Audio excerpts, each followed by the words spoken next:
He hadn't looked at the arrival platform in 20 years, not since the day it took her. Every night, Arthur, a man made of quiet grief and polished wood, swept the dust from a station that felt more like a tomb. He moved with a rhythm of forgotten purpose, a ghost in his own life. The station was his church, his prison, his sanctuary, a place where time had stopped, not just on the grand clock above the benches, but inside him. He polished the handrails, wiped down the ticket counter, and adjusted the old timetables, all to avoid the one thing he couldn't fix, the empty space where Clara used to be. The quiet was a comfort, a blanket woven from sorrow and routine. But that night, the silence was about to be broken. On the 20-year anniversary of the day that broke him, something shifted. A different kind of echo filled the station. It wasn't the distant whistle of a freight train, but the high, clear sound of a child's voice. "Mister," she said, her voice cutting through his fog of habit like a clean blade. Arthur stiffened, his hand freezing on the handle of his broom. He had mastered the art of being invisible, of moving through the world unnoticed. He had perfected the craft of making himself small, and this small, quiet girl, with eyes that saw everything he tried to hide, was about to shatter the meticulous wall he had built around his heart. She stood there, a small backpack on her shoulders, her eyes fixed not on him, but on the great, silent clock on the wall. He hadn't spoken to anyone in days. But that morning a child's voice broke everything open. He was a master watchmaker who could no longer tell time, a man who lived his life in a moment that had passed 2 decades ago. The station, once a place of arrivals and departures, had become an anchor, a testament to his unwillingness to move on. He had lost his wife, his craft, his future. And now this little girl, who seemed to have her own ghosts to contend with, was standing in the middle of his perfectly ordered universe, asking the one question he couldn't answer. "Why is it broken?" she asked, her gaze unwavering. His heart, a mechanism long rusted and still, ached. He longed to give her a simple answer, a lie he could live with. He wanted to say the clock was too old, too fragile, too expensive to repair, but he couldn't. He saw in her eyes a reflection of his own silent plea, to understand why some things simply stopped working. Her question was not about the clock. It was about him, about the station, about the empty space where time was supposed to flow. It was an invitation to feel again, to connect with a world he had painstakingly shut out. For the first time in years, Arthur didn't want to sweep away the interruption.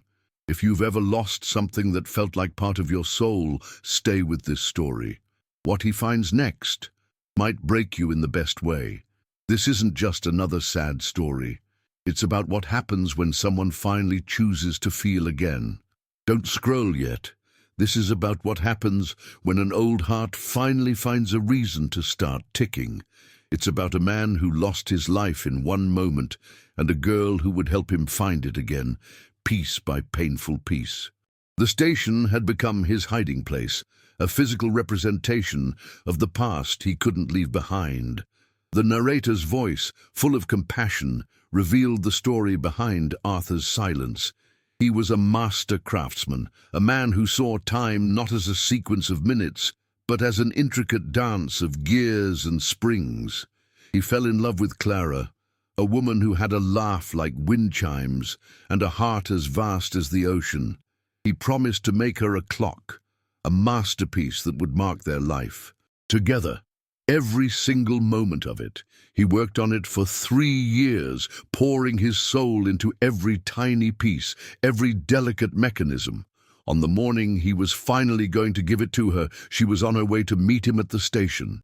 She was a passenger on a train that never made it to the platform. He never finished the clock, he never said goodbye, and he never forgave himself for not being on that train with her. For 20 years his life became a silent loop. The same trains came and went, but they were just blurs of light and noise. His hands, once famous for their precision, were now only good for sweeping dust and polishing benches.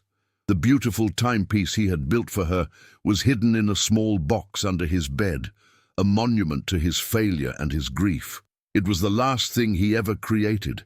He had buried his talent with his wife, and in his sorrow, he had also buried his heart. He couldn't bear the thought of another tick-tock, another second passing, another moment that she wouldn't be a part of. He had chosen to live in a perpetual before, a past that was static and safe, free from the pain of a future without her. The girl, Lucy, became a Friday fixture. She would arrive at the station, a small figure of hope in a world of muted colors, and wait for a father who never showed up. She never complained. She would just sit on a bench, a battered sketchbook in her lap, her colored pencils poised like little soldiers ready for battle. She drew everything: the trains, the lonely passengers, the old wooden beams, but most of all she drew the broken clock, a silent giant watching over the empty platform. Arthur watched her from a distance, a silent guardian of her silent vigil. He saw her pain in the way her shoulders slumped when the last train of the night departed, in the way her hand lingered on the phone she never used to make a call. He recognized a fellow traveler in the land of quiet grief. One night, as he was about to lock up, he found her asleep on the bench, her sketchbook fallen open to a drawing of the station clock. There, in her child's hand, was not a broken clock, but a majestic, working timepiece, its hands moving, its pendulum swinging. Next to it, a small stick figure of a man was standing proudly, pointing to the hands, a tiny drawing that held a grander truth. For the first time in 2 decades, Arthur didn't see a broken clock. He saw a clock that was just waiting to be fixed. He didn't see a broken station. He saw a place that had been waiting for someone to give it a reason to keep time again. He didn't see a broken girl.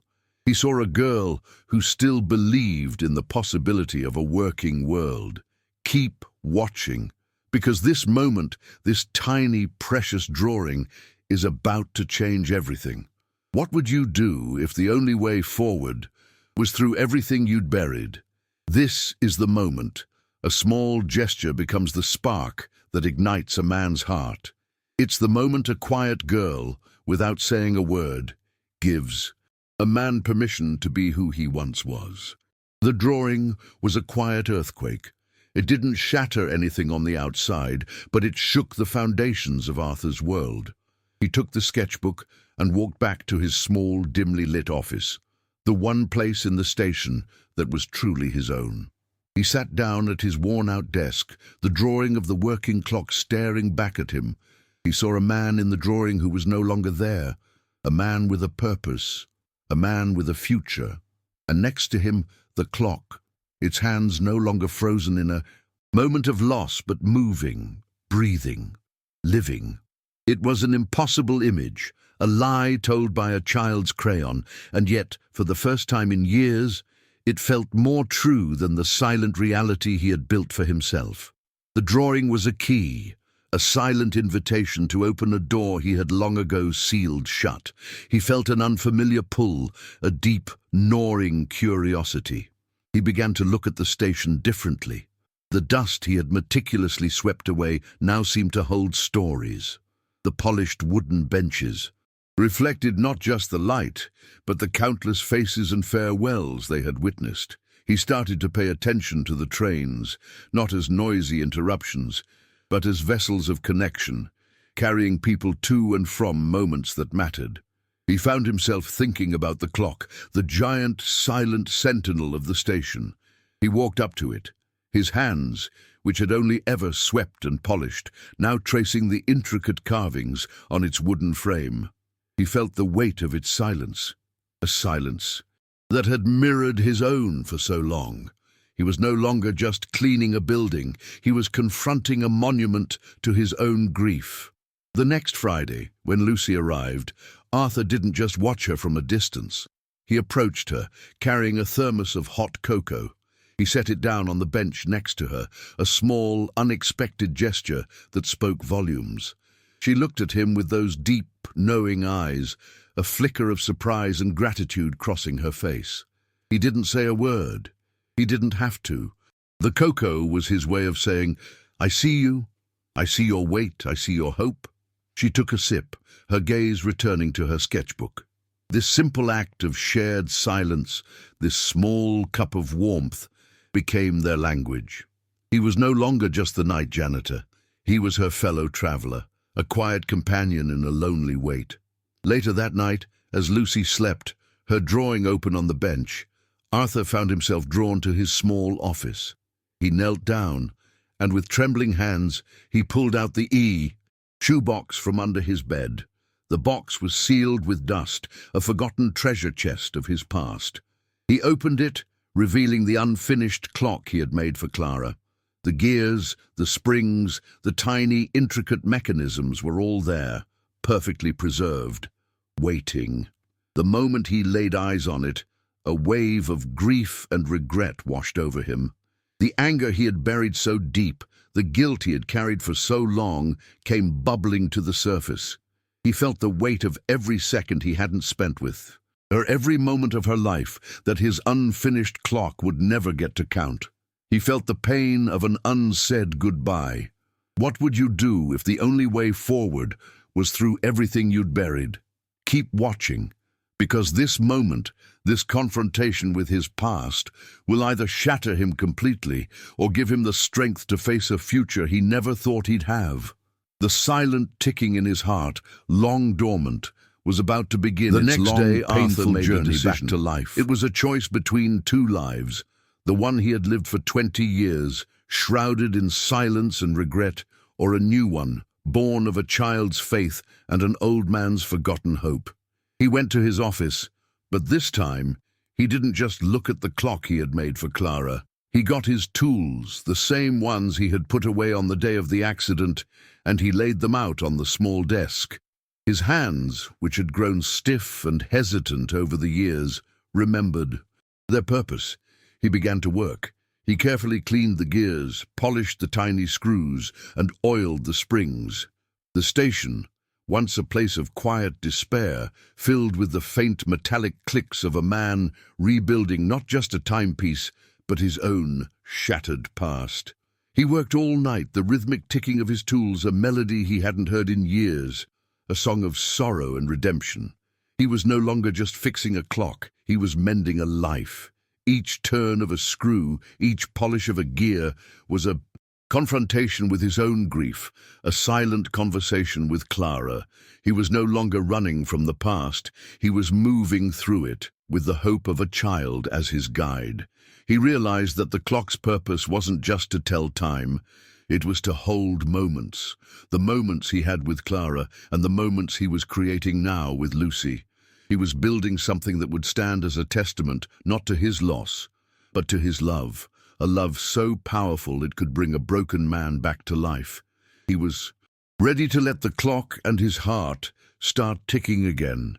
He was ready to stop living in a moment that had passed and start embracing the moments that were to come. On Friday, as the sun began to set, Lucy arrived at the station. She saw him standing there, not with a broom, but with a small toolbox in his hand. Her eyes immediately went to the wall. The giant clock was different. It was polished, its numbers gleamed, and at the bottom a tiny pendulum, a new addition, swung with a steady, hopeful rhythm. Arthur reached up, and with a soft click he moved the hands. A sound filled the station, a gentle, rhythmic tick-tock, a sound that hadn't been heard in 20 years. Lucy's eyes widened, a smile slowly spreading across her face, a smile so pure it could melt the winter snow. The clock was working again. It wasn't a sign of things being repaired. It was a symbol of a choice to move forward. And then she did something unexpected. She reached into her backpack and pulled out a rolled-up drawing. It wasn't of the clock or the station. It was of him and Clara. They were sitting on a bench on the platform, holding hands, smiling. Her father, a figure in the distance, was finally arriving on the train, not leaving on it. For the first time in 20 years, Arthur looked at the arrival platform. A train was pulling in, a train that was bringing people home. He stood there, not a man defined by what he had lost, but a man made whole by what he had found. A reason to keep going, a reason to face the future. He walked away with nothing, except for the one thing he thought he had lost forever, hope. Because sometimes all it takes to save a life is listening when no one else does. The world never saw him, but today you did.